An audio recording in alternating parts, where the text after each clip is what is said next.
L'idée, c'est de discuter à bâton rompu sur les sujets qui me viennent ou nous viennent à l'esprit et découvrir ta pensée sur ces sujets-là. Et aujourd'hui, en tout cas, un des premiers thèmes qui m'intéressait, c'était de parler de sexualité et de sexe en général. À commencer peut-être par ta définition ou ta vision du mot sexualité. Alors oui, effectivement, c'est un bon début. Définir la sexualité de mon point de vue et du point de vue de mon expérience globale, pour moi, la sexualité, ça touche au fait d'être pénétré par la vie dans son quotidien, quel que soit le contexte. Et de ce fait, on peut être pénétré par la vie en étant seul, en faisant sa vaisselle, dans sa cuisine. On peut être pénétré par la vie en étant en méditation. On peut être pénétré par la vie en contemplant quelque chose, un paysage. On peut être pénétré par la vie lorsque on est en situation conviviale. Et on peut aussi être pénétré par la vie dans un rapport aimant avec une personne, que ce soit un rapport verbal, un rapport physique. Et ceci donc n'est pas une histoire simplement de couple. C'est une histoire de couple à soi et c'est une histoire d'accueil, c'est-à-dire dans quelle mesure mon état intérieur me permet d'accueillir totalement ce qui est dans l'instant. Et donc, en fait, une sexualité de manière plus prosaïque, en tout cas, de la façon dont les gens l'entendent. Quel rapport tu as à ça, ou comment, ou j'aurais presque envie de dire, quel conseil tu as pour des personnes qui justement ont l'esprit trop occupé par ça? Alors le conseil que j'ai dans ce registre-là est aussi très prosaïque, c'est-à-dire de méditer. À savoir que méditer permet d'une part, être en contact avec ses sensations, dans la multiplicité des sensations et pas simplement les plus fortes.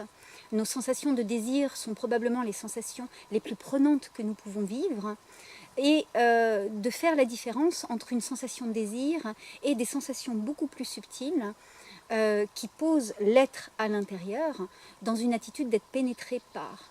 Le désir porte, est mu par ou est en lien avec la notion de pulsion.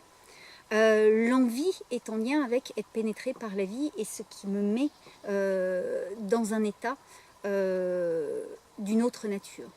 Donc en méditant, on peut d'une part apaiser l'emprise de la pulsion, le côté enfermant du désir, la réactivité au désir, et on peut de ce fait plus posément commencer à laisser se faire à l'intérieur de soi un tri des sensations et de ce fait aussi un choix dans notre réactivité ou non, c'est-à-dire à quoi je donne prise.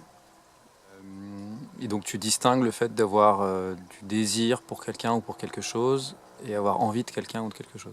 Ah oui, tout à fait, oui. Et donc quand tu dis désir, tu parles de... c'est des pulsions qui naissent pas de moi, en fait, c'est ça? C'est des choses qui ont été plantées en moi, c'est des projections, c'est des choses comme ça, alors que l'envie, c'est quelque chose qui est plus aligné avec qui je suis. Est-ce que c'est comme ça que tu le... Alors effectivement, donc je définis l'envie comme étant ce qui me porte envie et qui est lié, donc ce qui me porte envie est lié à ma dynamique d'être, d'accord? Après, les désirs sont à la fois des choses qui sont nourries par nos projections égotiques, c'est-à-dire nos projections identitaires, ce que je désire réaliser, ce que je projette sur l'autre, et également je peux ressentir du désir par une projection d'une personne extérieure à moi, ses pensées, ses désirs elles-mêmes sur ma propre personne. J'ai souvent fait cette expérience dans ma vie et également j'ai probablement de multiples reprises conseillé à des personnes de se poser la question, si j'ai une propension de désir envers quelqu'un, de me demander est-ce que ça vient de moi déjà. Ça. Ouais, par Parce opposition que à voilà, la projection la pensée, personne. Ou... c'est une énergie. Donc si quelqu'un pense beaucoup à moi, consciemment ou inconsciemment, avec un mélange de désirs. Cette forme pensée est une énergie qui va donc se charger dans mon aura, et sous l'expression de cette énergie, en fait, je vais être prise par quelque chose qui va répondre à cela. Et je peux avoir l'impression que ceci est uniquement de mon propre moteur, alors que parfois non. Après, voilà. Donc dans les interactions de désir, il y a qu'est-ce qui vient de moi, qu'est-ce qui vient de l'autre ou des autres, voilà, la première chose. Et puis, lorsqu'il y a donc, par exemple, une attraction, le coup de foudre, par exemple, le coup de foudre est une attraction extrêmement forte, liée à un désir réciproque et nourrie par des manques. C'est-à-dire, plus la personne va répondre entièrement à un manque, voire totalement, et plus l'attraction sera forte, en fait. Comme un plus et un moins s'attirent en électricité, et donc plus il y aura un manque avec un plus qui y répond, et plus l'attraction sera forte. Et plus la sensation énergétique sera forte au moment de la rencontre. Ça donne donc des sensations où la personne est démobilisée d'elle-même. Le sentiment amoureux est beaucoup confondu avec l'état d'amour. Être amoureux, en fait, est en lien avec ça, c'est-à-dire cette espèce d'énergie qui me démobilise, voire qui me mobilise ailleurs, au moment de ce phénomène énergétique. Alors c'est intéressant parce que tu viens de distinguer l'état d'amour de l'impression d'être amoureux. Je ne sais pas si c'est exactement ces termes-là.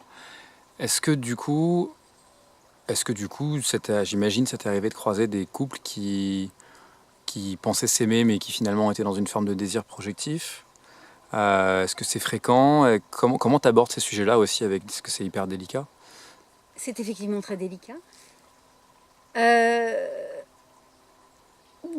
Dans un couple qui se constitue, il y a toujours une part d'amour. On n'est pas non plus attiré par quelqu'un uniquement par un désir, ou alors dans des contextes que je ne connais pas et dont je n'ai pas fait l'expérience, d'accord ? Donc on va dire dans une relation courante, si attirance il y a toujours une forme d'amour de toute manière, l'amour est toujours là.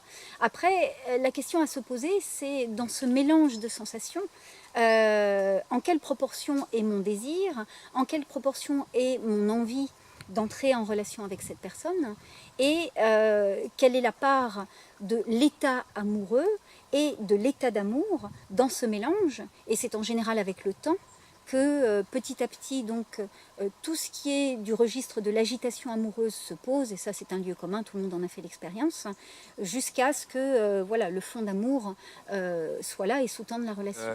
Est-ce que tu pourrais nous donner ta définition de l'état amoureux? L'état d'amour, pardon.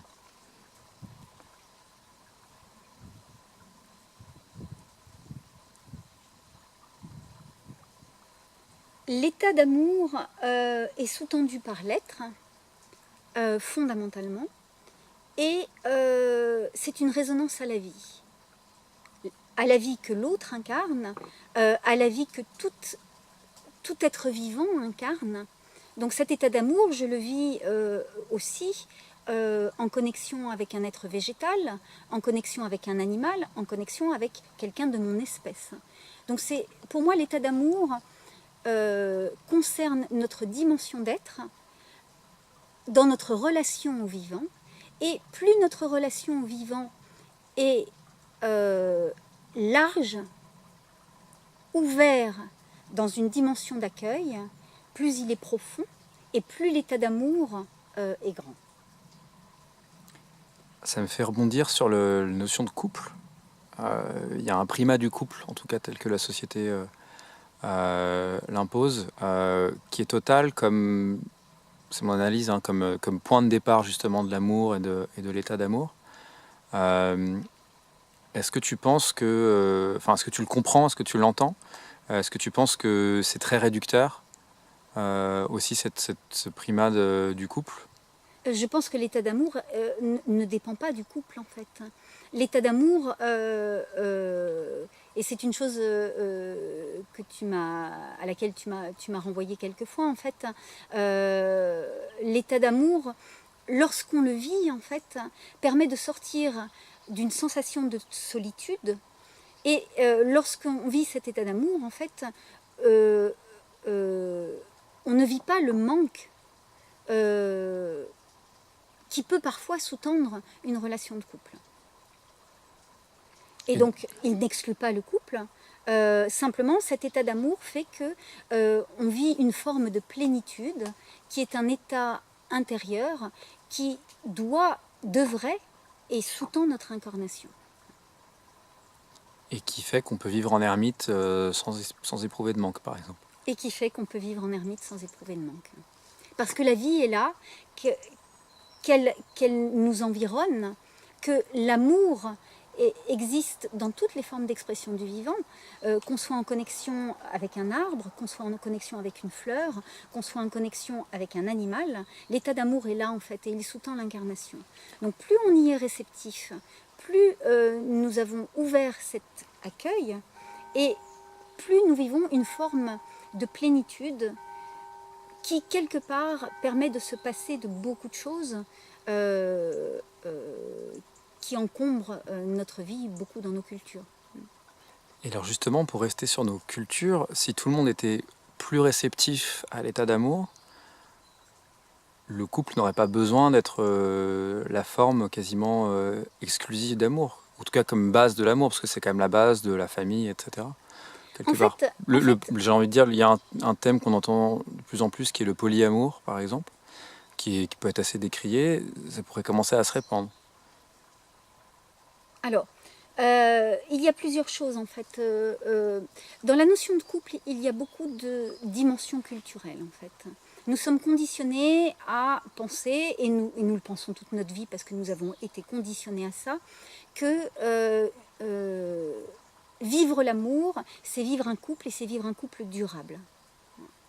Ce conditionnement est très dommageable parce qu'il conditionne beaucoup de souffrances, alors qu'en fait, vivre le couple selon les chemins de vie, en fait, je vois des personnes qui se rencontrent et qui vivent un couple durable, certains à vie, d'autres vivent un couple durable pendant une période de leur vie, et certaines personnes ont des expériences de couple avec des durées variables, en fait. Ceci n'est pas une définition du couple, en fait. La pérennité du couple dans un état d'amour, nous la souhaitons tous, nous la désirons tous parce que nous avons été conditionnés à la désirer. De mon point de vue et de par mon expérience, en fait... On a peur de la séparation aussi. Effectivement, il y a une très grande peur de la séparation, mais de toute manière, toutes les personnes qui ont fait l'expérience d'un couple durable sur du très long terme connaissent cette expérience que de toute manière, il y a toujours des ruptures. Parce que la vie est comme ça, elle est faite d'évolution. Notre évolution passe par des naissances successives, et ces naissances successives passent par des ruptures. Ces ruptures sont des formes de mort et des renaissances. Je dis souvent, les gens acceptent, certaines personnes, beaucoup de personnes acceptent la séparation, peu de gens acceptent la rupture.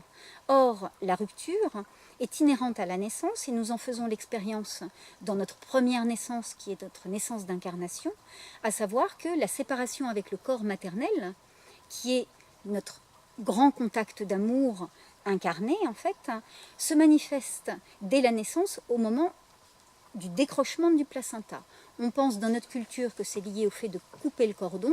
Couper le cordon, en fait, dans une parturition, c'est-à-dire dans une naissance naturelle, en fait, le nouveau-né sort, ensuite le placenta se décroche, et ensuite seulement, on coupe le lien entre le nouveau-né et le placenta. Donc la rupture est marquée par le décrochement du placenta qui marque la séparation avec le corps maternel. Cette rupture est quelque chose qui est douloureux, d'accord, par essence, et cette rupture, nous la rencontrons aussi maintenant sous d'autres formes, à chaque période de notre évolution, dans notre incarnation, lorsque nous passons à d'autres chapitres de notre vie. Et lorsqu'il y a une relation durable, pour certains qui dure une vie de l'adolescence à la mort, eh bien, il y a des mutations au sein du couple avec des moments qui appellent à une rupture par rapport à des systèmes de fonctionnement que nous avons mis en place et qui est liée à la maturité de la relation. Tout comme dans notre maturité, en fait, nous rencontrons des moments de rupture dans notre vie sociale, dans notre vie professionnelle, dans nos relations aux enfants, à nos enfants si la personne a eu des enfants, etc. Pour rester sur le thème du couple, un sujet qui m'interrogeait dernièrement, c'était comment marier un couple qui dure avec, j'ai pas envie d'utiliser le terme désir, mais avec une envie sexuelle du quotidien. Ça, c'est un thème, je pense, qui s'est toujours posé, enfin c'est une question qui s'est toujours posée. Est-ce que la réponse, c'est que le désir sexuel du quotidien, l'envie sexuelle du quotidien est un truc qui est plaqué par la société et par la culture et dont on n'a pas forcément besoin? Alors, en matière de sexualité, j'ai entendu beaucoup de choses en fait, et j'ai l'expérience qui est la mienne.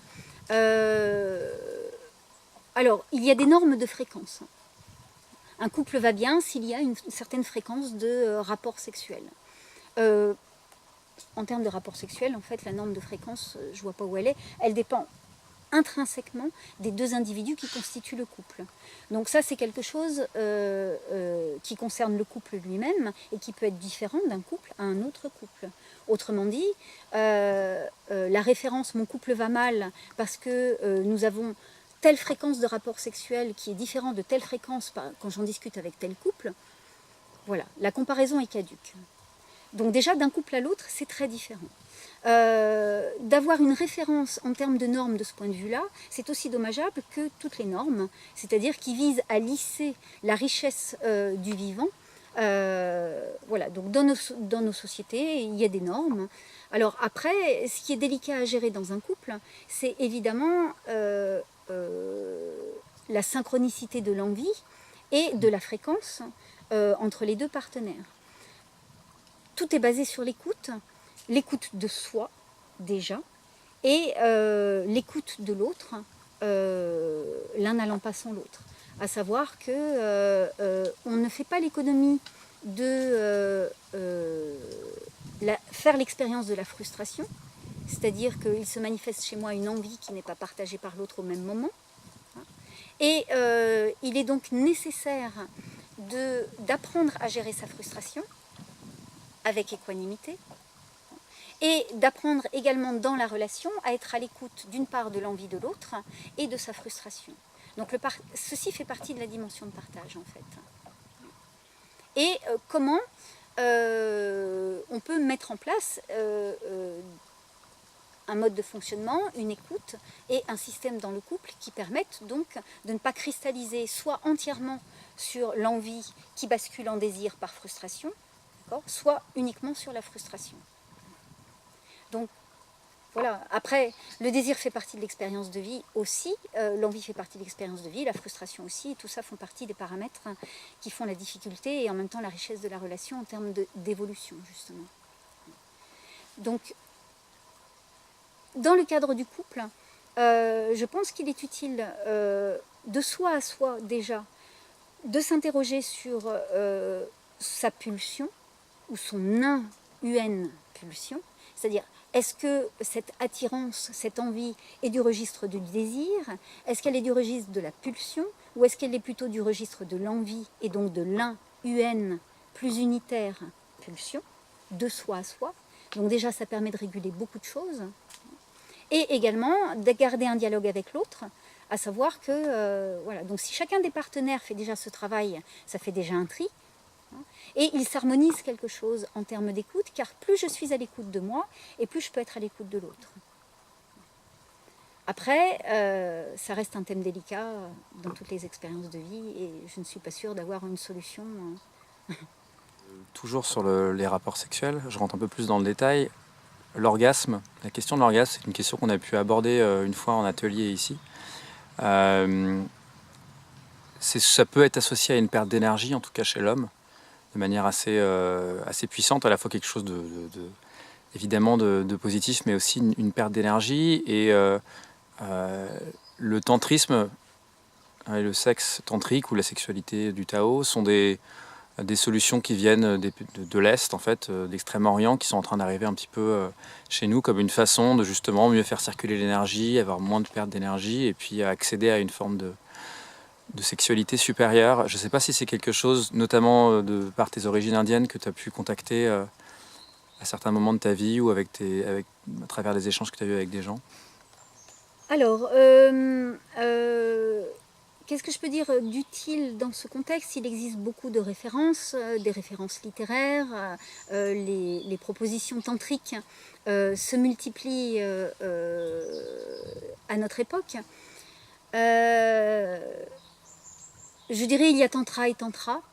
De ce que j'ai pu observer dans les gens qui ont témoigné au cours d'échanges d'avoir fait des expériences tantriques en lien avec des stages, des pratiques, des accompagnements. Qu'est-ce que je peux apporter d'utile? Ce que je peux apporter d'utile, d'une part, c'est que j'ai vu souvent la confusion entre des gens qui ont eu l'impression de vivre une montée de Kundalini et de m'apercevoir en entrant en résonance avec leur expérience qu'en fait c'était simplement une libération de frustration. En fait. Tu peux expliquer peut-être montée de Kundalini?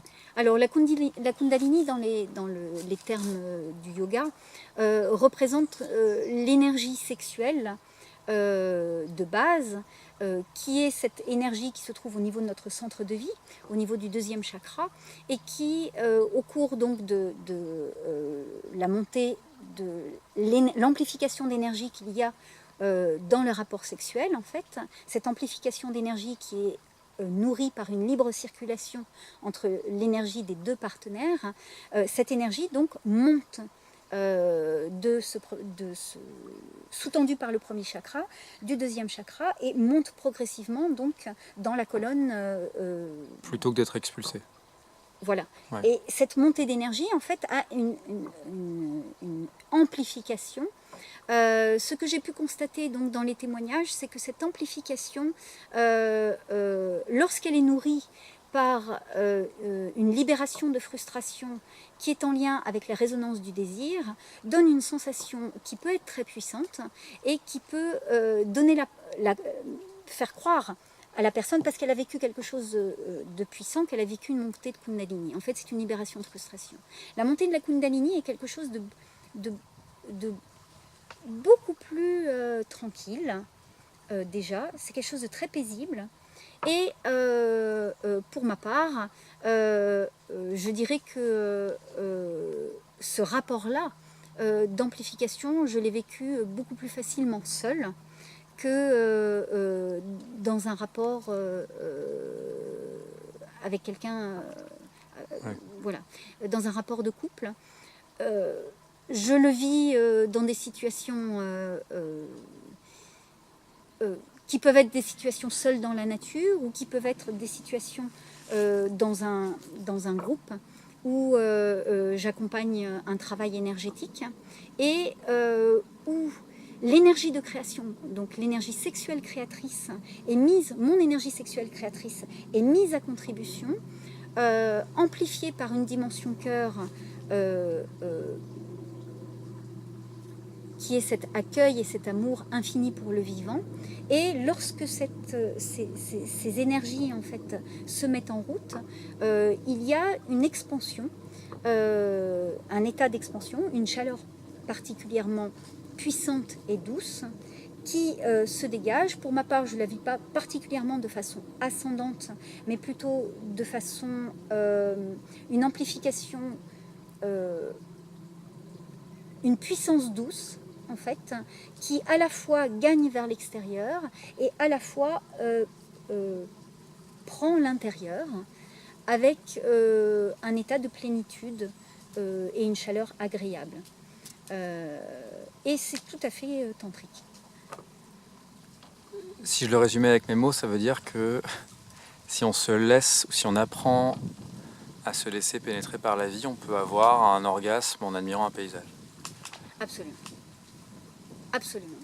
Et cet orgasme est l'inverse de celui qui est souvent représenté où une personne pousse un cri de soulagement. Ceci est souvent lié à une expulsion du désir. Cet état, pour moi, n'est pas orgasmique. En fait, c'est un état... Le ressenti est quand même puissant. Enfin, je veux dire, les sensations sont là. Pour les gens qui Alors, ressentent... j'ai toujours du mal avec le mot puissant, car dans la compréhension lexicale du mot puissant, il y a toujours... j'ai remarqué que dans l'esprit des gens, ce qui est puissant est forcément quelque chose de... comme ça. Or, cette puissance féminine dont je parle est quelque chose qui est infiniment puissant dans la douceur, en fait. Autrement dit, la façon dont ça gagne l'intérieur et en interconnexion avec l'extérieur est quelque chose d'une infinie douceur, en fait. Qui, au lieu de faire un truc comme ça, est quelque chose qui diffuse et qui infuse dans l'infini de soi, dans lequel il n'y a pas de séparation. Et donc il y a à la fois l'énergie qui part du... Alors je vais laisser tomber les histoires de chakras, j'aime pas trop ces références, mais ça part on va dire, du bassin, du petit bassin, on va dire même, oui voilà, du petit bassin. C'est amplifié par une dimension cœur qui est une résonance sonore, je m'exprime souvent en résonance sonore, et qui comprend aussi ici la voix. Et donc ça fait un petit peu comme quelque chose... il y a un terme en physique qui prend dans toutes les dimensions. Comment on dit Qui s'expand. Voilà, ça fait une expansion dans toutes les dimensions, comme ça, avec une espèce de palpitation, mais une palpitation qui est très douce,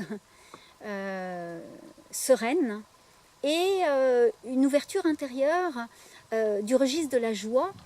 Et cette joie, en fait, est quelque chose qui se vit progressivement, comme un sourire qui s'ouvre à l'intérieur, en fait, et sans fin. Ce n'est pas du registre de l'exclamation, en fait. C'est du registre de l'inclamation. Bon, c'est un néologisme, mais... UN ou... Bien sûr. D'accord. C'est du registre de l'inclamation silencieuse. C'est l'inverse de la fusion, en fait. Dans les notions d'orgasme, il y a beaucoup de confusion liée à des phénomènes fusionnels énergétiques. Et ces phénomènes fusionnels énergétiques sont l'inverse de cette résonance empathique que l'on peut vivre seul, que l'on peut vivre dans un groupe, que l'on peut vivre en connexion avec des êtres vivants, que l'on peut vivre dans un couple, bien sûr. À propos de libération de la frustration sexuelle, dont tu parlais tout à l'heure, comment on sait justement, quand on a un orgasme, si on n'est pas juste en train de vivre une forme de libération de frustration sexuelle? Et est-ce que c'est pas quelque chose dont on a besoin de toute façon? Alors, pendant, c'est difficile. Par contre, le ressenti d'après est utile. Je pense que j'ai déjà posé la question dans un groupe de travail mémorable, il y a quelques années, où on avait abordé les thèmes concernant la sexualité, et chacun avait progressivement exprimé son vécu de l'orgasme et de avant et après. Et j'avais renvoyé chacun à cette expérience, je pense que tout le monde a faite, d'avoir une forme de tristesse après un acte sexuel. Et donc quand j'avais abordé ce thème, en fait, je crois que toutes les mains s'étaient levées. J'avais demandé qui connaît cette tristesse. Toutes les mains s'étaient levées. Et cette tristesse particulière, qui n'est pas une tristesse émotionnelle à proprement parler, c'est une tristesse de fond. Donc elle peut être masquée par autre chose, mais cette tristesse, c'est ce que j'appelle une tristesse atmique. C'est-à-dire que notre dimension d'être, si l'énergie de création, parce que c'est de ça qu'il s'agit en fait, hein, a nourri quelque chose de constructif ou si elle s'est perdue ailleurs. Et ça, c'est cette tristesse qui nous le dit. Ça fait comme une petite dépression, une petite déprime que l'on ne veut pas sentir, que l'on ne veut pas entendre ou que l'on ne veut pas regarder en face par peur de se confronter à la réalité du vécu de la sexualité qui touche à des choses très intimes. Une sensation de vide, c'est quelque chose qui s'en Oui, rapproche. aussi, oui, une sensation de vide.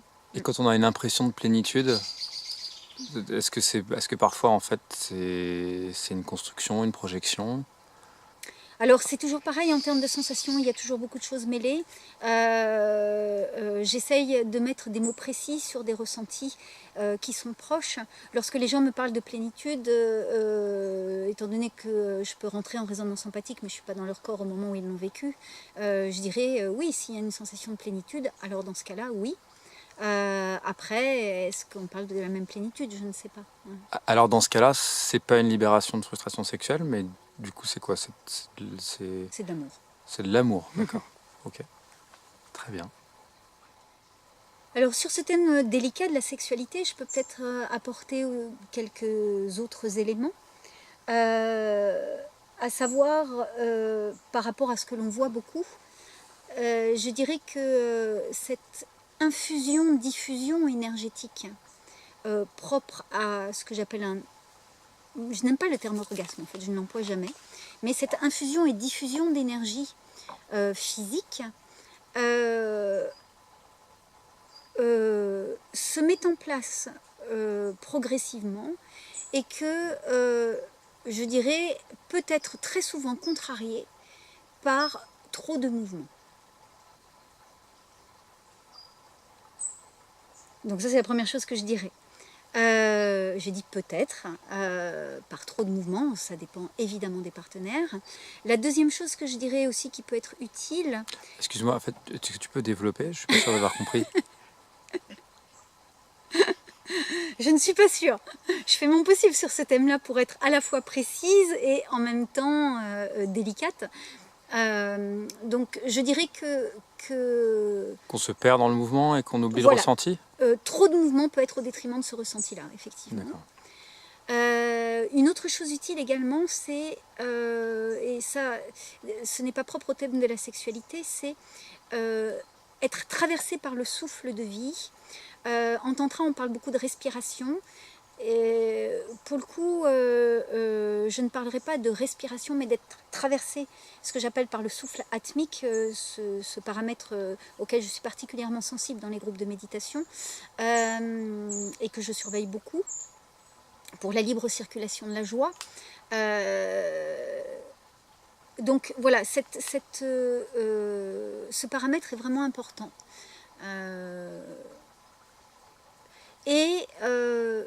Plus il y a de projections mentales dans le partage physique, en lien avec par exemple le fantasme, en lien avec...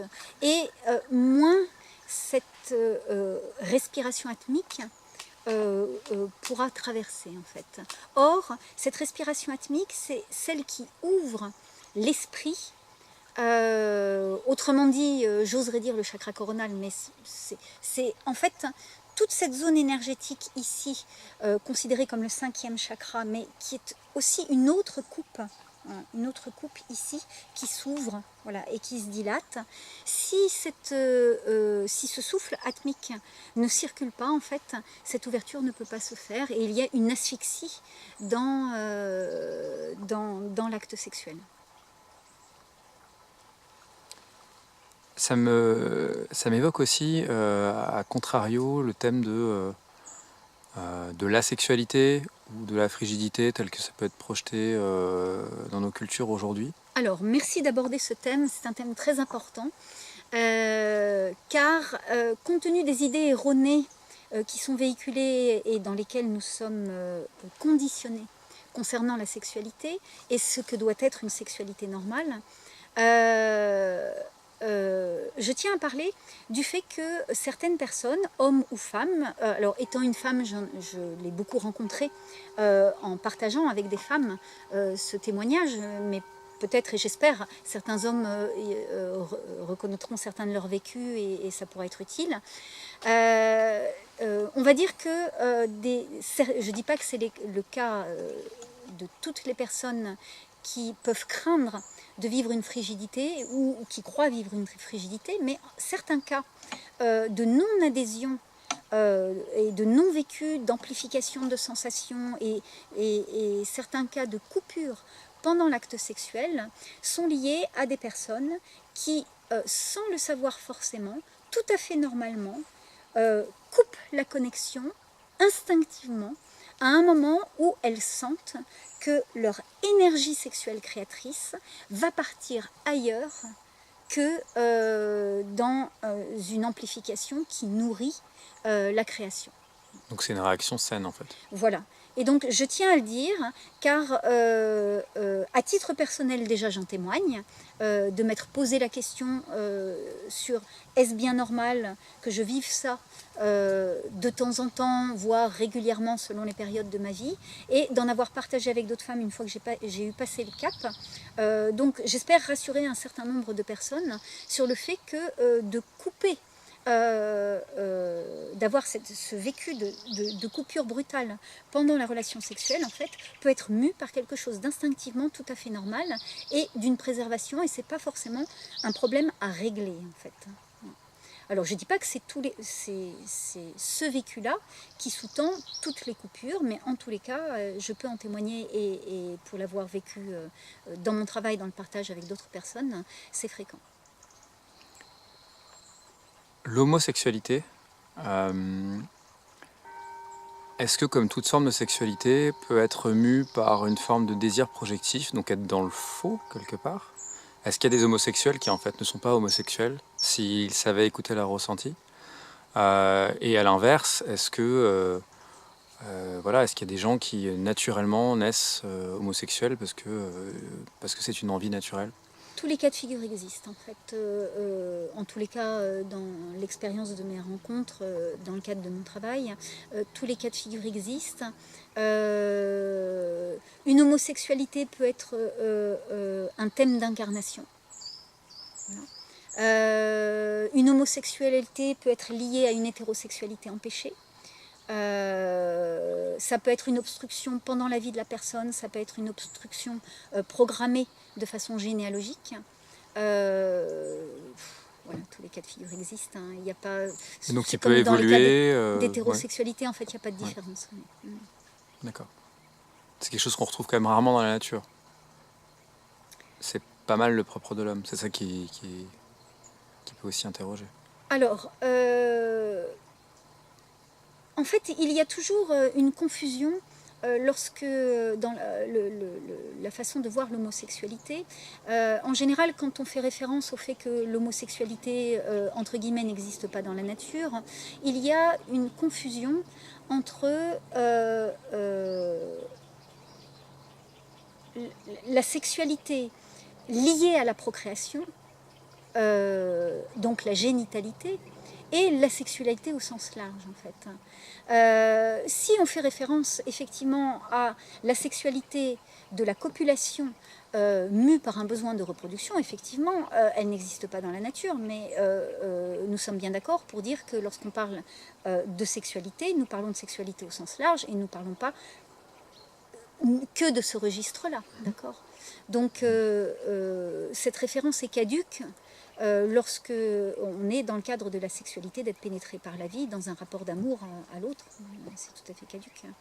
Donc, bon. Tout à l'heure, tu as évoqué le sujet du fantasme, en tout cas ce terme-là. J'ai eu à évoquer le fantasme. Tu as utilisé le mot fantasme, et du coup, je l'ai utilisé. Tu l'as utilisé. Okay. Ça m'a fait penser au fait que aujourd'hui, beaucoup de gens, je pense à... je pense aux femmes en particulier, mais je peux me tromper, ont besoin de fantasmes et ont besoin de projections émotionnelles pour pouvoir avoir une forme de désir ou une forme d'envie sexuelle, est-ce que c'est être dans le faux, quelque part, d'avoir forcément besoin de fantasmes, ou est-ce que ça peut être un moteur très utile? Alors, le terme faux, je ne l'emploierai pas, ce sont des expériences de vie, d'accord.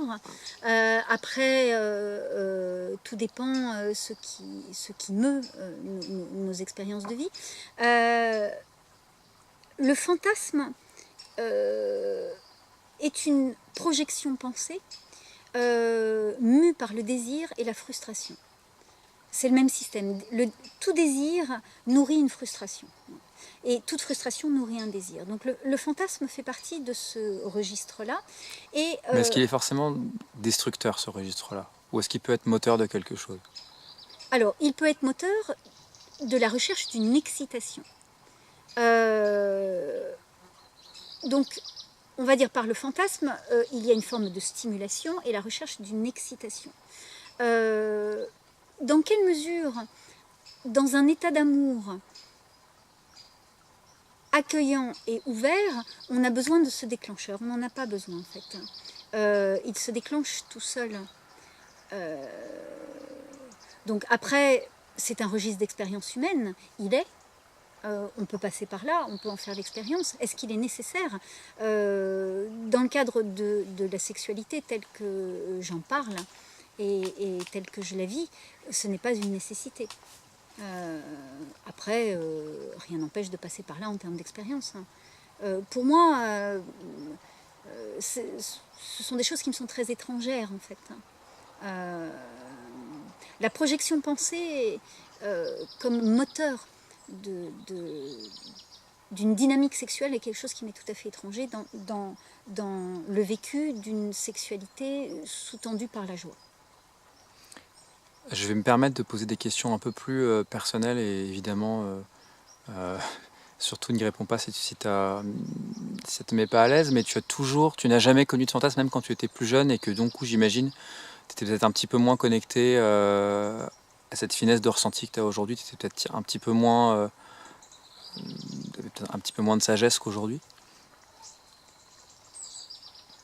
J'ai dit le fantasme m'est étranger.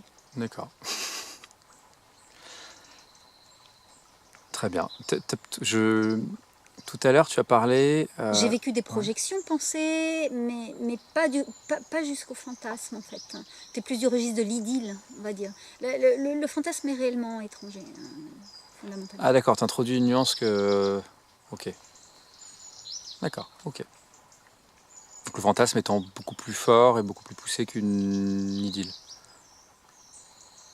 Oui, l'idylle est un conditionnement collectif. Nous avons tous vécu ce conditionnement. Alors je parle en tant que femme, du prince charmant, de cette vision de l'amour, dont on voit tous les transposés dans ces films de romance que nous adorons tous, plus ou moins, et qui nous conditionnent toute notre vie de toute manière, qu'on le veuille ou non. Après, tout le propos d'une évolution sur ce thème-là, c'est dans quelle mesure je suis conscient de le nourrir ou non. Ce qui n'empêche pas de se faire plaisir en regardant un film en termes de distraction, mais voilà, on y adhère le temps du film et après... donc évidemment, nous sommes conditionnés à l'idylle. Il est normal d'avoir cette projection d'idylle dès l'adolescence et même dans l'enfance, puisque dans l'enfance, on a déjà des histoires de princesses, de princes, voilà, de mariages heureux avec beaucoup d'enfants. Donc tout ceci est normal dans notre conditionnement. Ça ne veut pas dire que c'est normal au sens de la vie. Donc la projection idyllique est un conditionnement collectif. Donc je connais cette projection idyllique. Après, la stimulation par le fantasme est vraiment quelque chose qui est lié à la frustration. Tu viens d'évoquer le fait de fantasmer, pardon, pas de fantasmer, d'être dans des projections de princes charmants, de familles avec des enfants, etc. Je voudrais rebondir sur les enfants, justement. Est-ce que ce sont aussi très régulièrement des projections qui sont culturelles? Et est-ce qu'à l'inverse, justement, pareil, on peut avoir des vraies envies de procréation, des vraies envies d'enfanter, de s'occuper des enfants qui sont, j'avais envie de dire plus dans le vrai, c'est pas forcément la bonne expression, mais qui sont plus alignés avec Les deux soi-même. existent. Les deux existent. Dans mon chemin de vie, je suis une femme, je n'ai pas été mariée, ça ne veut pas dire que je n'ai pas eu de vie de couple, je n'ai pas été mariée, et je n'ai pas donné naissance à des enfants. En tant que femme, et d'autres femmes se reconnaîtront dans ces paroles, je partage beaucoup d'expériences avec des femmes de tranches d'âge variées. Il est évident que dans le conditionnement collectif, une femme qui n'a pas eu d'enfant, dans notre culture, en fait, l'image miroir qu'on lui renvoie, c'est qu'elle a manqué sa vie. Tu es une femme, tu dois avoir des enfants, si tu n'as pas eu d'enfant, tu as manqué ta vie. Si tu n'as pas construit un couple, si tu t'es pas marié ou non, peu importe, si tu n'as pas construit un couple, donc si tu n'as pas construit un couple durable et si tu n'as pas eu d'enfant, tu as manqué ta vie. Évidemment, je m'exprime en tant que femme, le transposé masculin existe. On dirait qu'il y a plus de tolérance sociale par rapport à un autre chemin de vie masculin, voilà, pour des raisons culturelles. L'envie d'enfant existe, l'envie de procréer existe, l'envie de donner vie existe, et intrinsèquement liée en fait à l'incarnation. Donc, puisque j'arrive à un âge de maturité où ce n'est plus d'actualité de se poser la question vais-je avoir des enfants ou non, je me rends compte que mon chemin de vie jusqu'à aujourd'hui avait tout son sens sans le vécu d'avoir créé une famille. Il est évident qu'en tant que femme,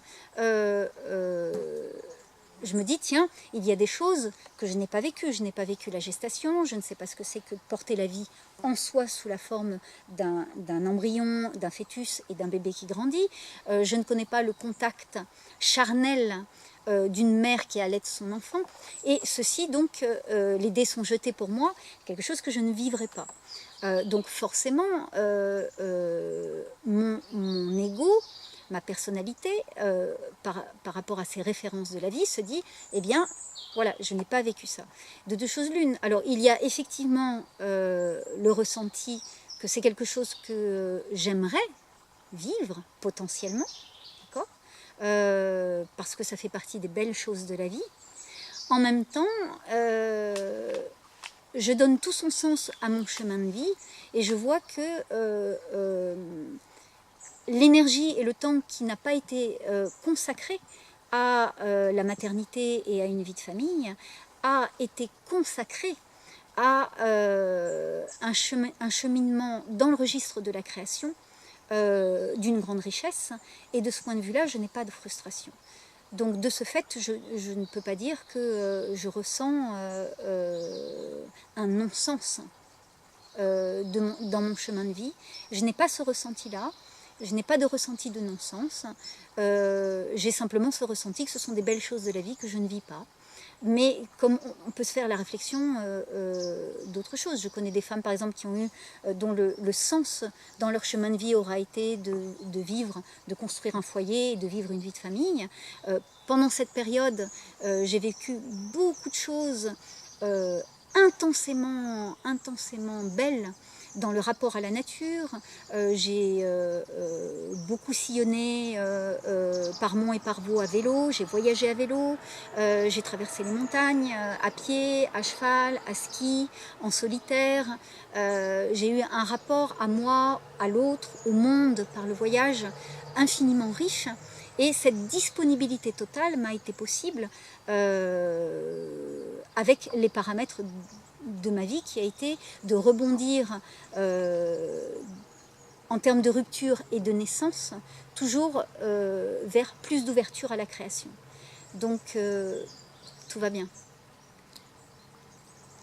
Question volontairement provocatrice, est-ce que si plus de femmes et plus d'hommes et plus de couples écoutaient leurs ressentis, il y aurait moins d'enfants? Je pense, de par mon expérience de vie, fondamentalement, que nous ne naissons pas tous avec le même sens d'incarnation. Étant une femme née en Occident, il est normal que dans le collectif, nous ayons une programmation collective liée, transgénérationnelle liée au vécu de nos aïeux. Penser, je parle en tant que femme, mais c'est valable aussi pour les messieurs, penser en tant que femme à toutes ces voix de femmes, grand-mère, arrière-grand-mère, arrière-arrière-grand-mère, qui auraient probablement eu des envies, des désirs aussi, mais des envies de réalisation qui n'ont pas pu se faire parce qu'elles étaient conditionnées par leur naissance féminine, conditionnées à dépendre d'un homme pour leur survie, et conditionnées à devoir donner naissance en termes de transmission du nom, voilà, et des biens. Donc vous imaginez bien que par accumulation, dans les généalogies, il y a forcément derrière certaines femmes de nombreuses voix qui disent « ne fais pas comme moi ». Je fais partie de ces femmes qui sont nées dans cette somme de paramètres. Je suis née dans un foyer où il y avait une force de voix féminine qui disait « ne fais pas comme moi ». Et si tu veux réaliser quelque chose dans ta vie de femme, en fait, eh bien, ne sois pas paralysée par un foyer. Alors, on pourrait le considérer... C'était dit explicitement dans ton foyer ou c'était dans l'énergie? C'est dans l'énergie, j'entends. D'accord. Okay. Ce sont des voix invisibles, voilà, dans l'énergie. Donc, il est normal que des femmes naissent avec ce projet, sens, de réaliser une vie en dehors d'un foyer. C'est tout à fait normal. Le collectif appelle à cela et c'est valable aussi pour des messieurs. Le collectif peut appeler aussi des messieurs à ne pas être le pilier de famille et pouvoir réaliser une dynamique de vie créatrice, libre et affranchie et disponible pour autre chose qu'en étant pilier de famille. Mais les énergies que transmettent tes aïeux ou les énergies imposées par le collectif, c'est des projections quelque part, non? Ou est-ce qu'on est dans le registre de l'envie? On est dans le registre de l'énergie de création, en fait, donc de l'envie. Ce n'est pas parce que quelqu'un a un chemin de vie différent de la norme que cette dynamique de vie n'est pas sous-tendue par une envie. Et donc, ça m'amène à une question que j'aime beaucoup te poser. Il y a une forme de déterminisme. Si on s'écoute, on sait où on doit aller, quoi. Si on s'écoute fondamentalement, instinctivement, nous sommes mus dans une direction qui va dans le sens de la réalisation de notre conscience. À chaque pas, nous avons le choix.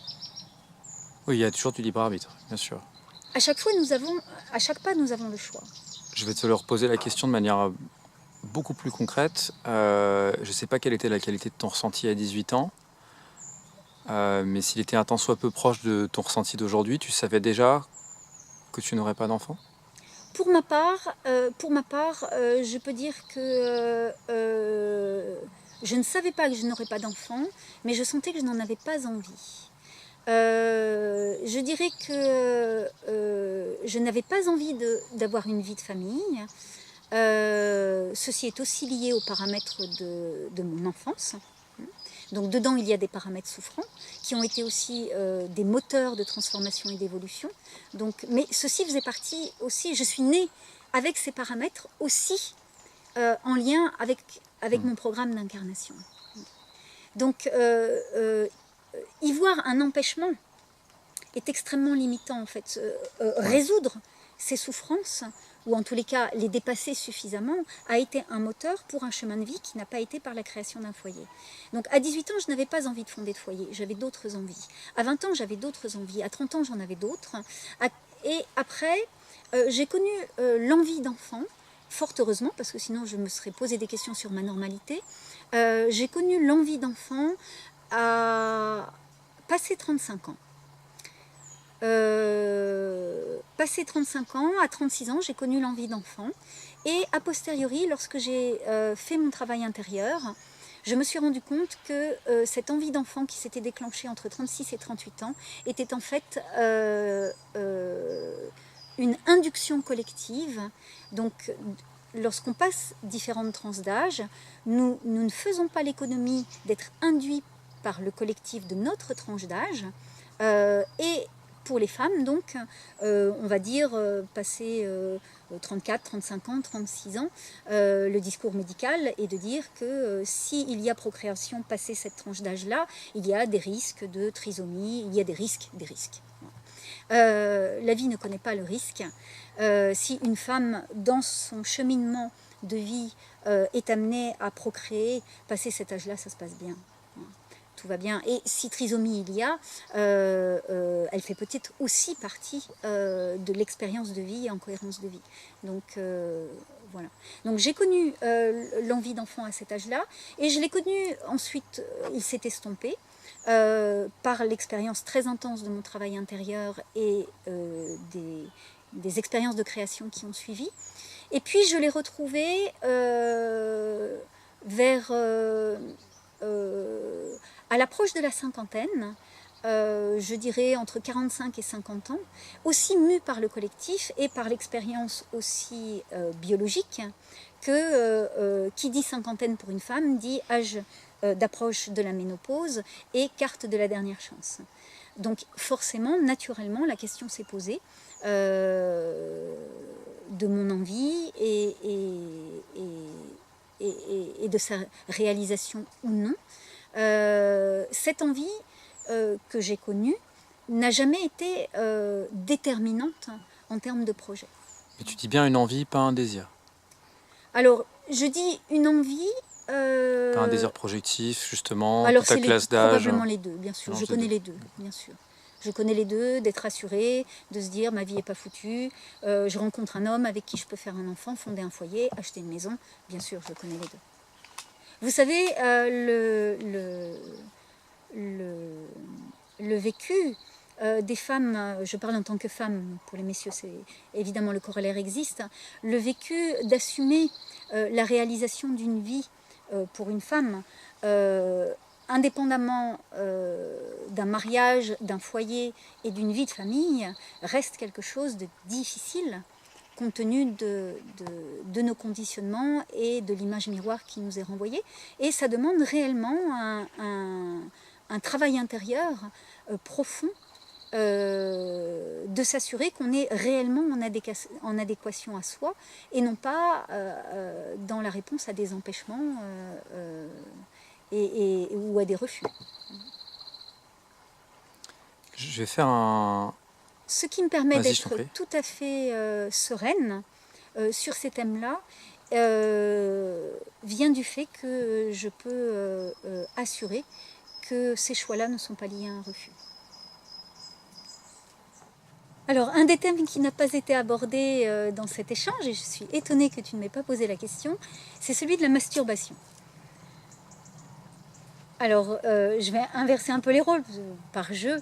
As-tu des questions à me poser sur ce thème-là ?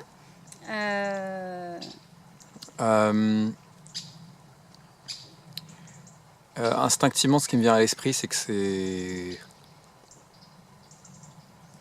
c'est souvent quelque chose qui est associé à l'adolescence, quelque chose qui bibliquement est mal vu. Je repense à Onan dans l'Ancien Testament, à qui on reprochait de se masturber. Je repense aussi à ce que tu disais tout à l'heure, comme quoi on peut éprouver une forme très élevée, très aérienne de pénétration par la vie seul. C'est même parfois plus simple qu'à deux. Je crois que c'est ce que tu as dit tout à l'heure. Je dis que pour ma part, je l'ai vécu beaucoup plus facilement et beaucoup plus intensément seul. C'est pas un cas général. Mais donc plus prosaïquement, j'ai envie de dire, est-ce que ça peut servir à quelque chose ou est-ce que c'est juste une perte de temps et d'énergie ? Alors, la masturbation, on peut la voir, tu as évoqué l'adolescence. Donc lorsque, comme tu disais, les hormones poussent à l'adolescence, au moment de la maturité sexuelle, et il est normal d'avoir des impulsions de masturbation.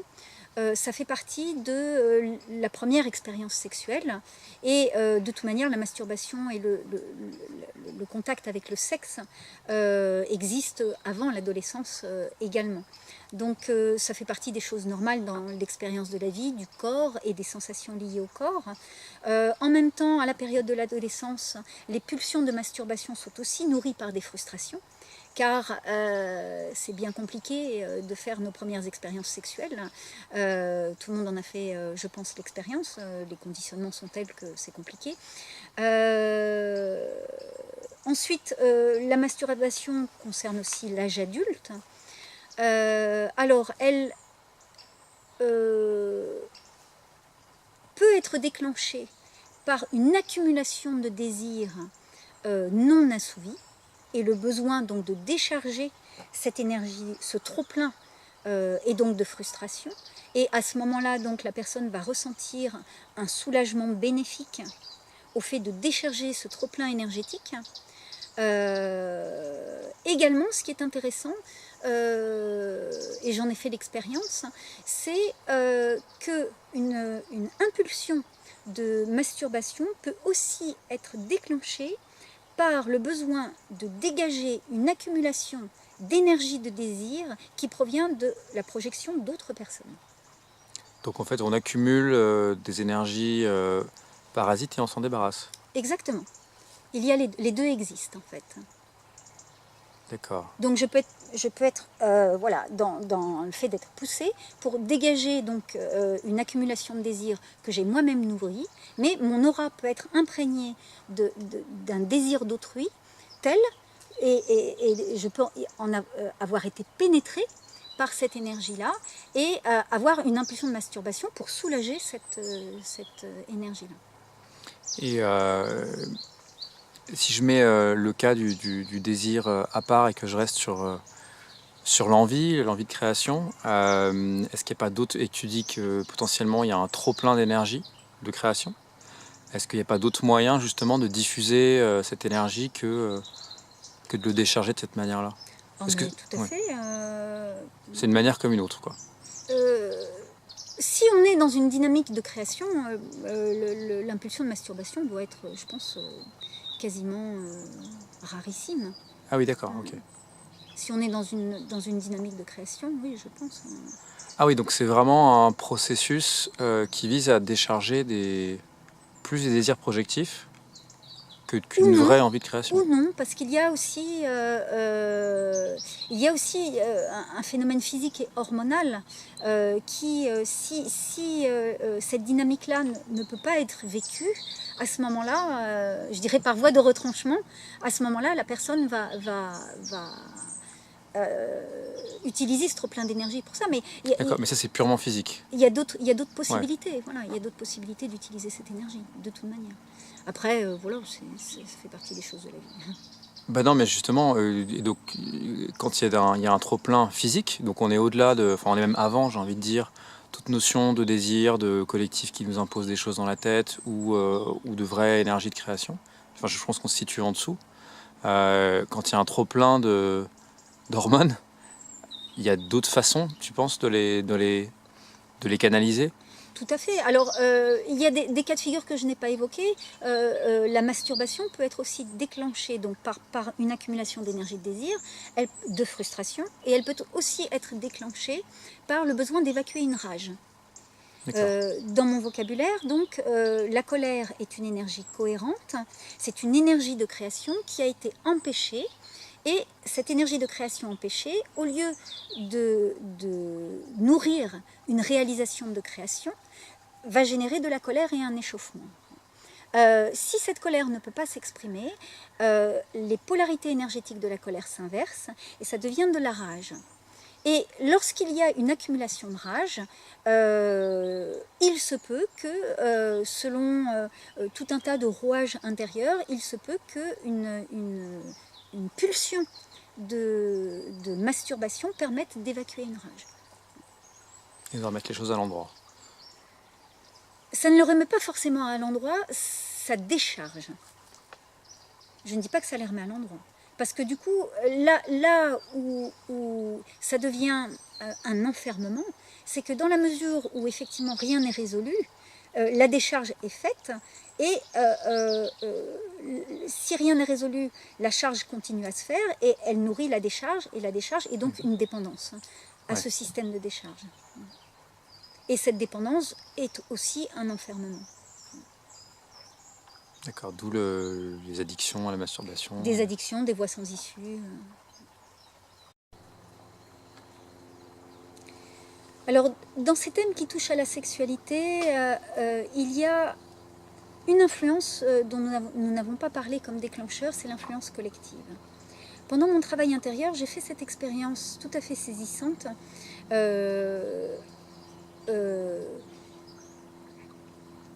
d'être traversée par un état collectif. C'est-à-dire, j'ai été traversée par une angoisse, alors que j'étais en méditation depuis plusieurs semaines, seule, isolée, sans relation extérieure, sans contact aux informations. Et j'ai été traversée par une angoisse, avec tous les registres d'expression de l'angoisse, tachycardie, sudation, contraction. Et lorsque je suis sortie de cette expérience et que j'ai repris contact avec la vie extérieure, je me suis informée sur ce qui s'était passé pendant cette tranche de travail intérieur au niveau national et international, et j'ai pu voir la parfaite synchronicité entre cet état que j'avais traversé et un événement qui avait fait l'actualité et qui était passé donc aux informations télévisées, qui était un événement meurtrier.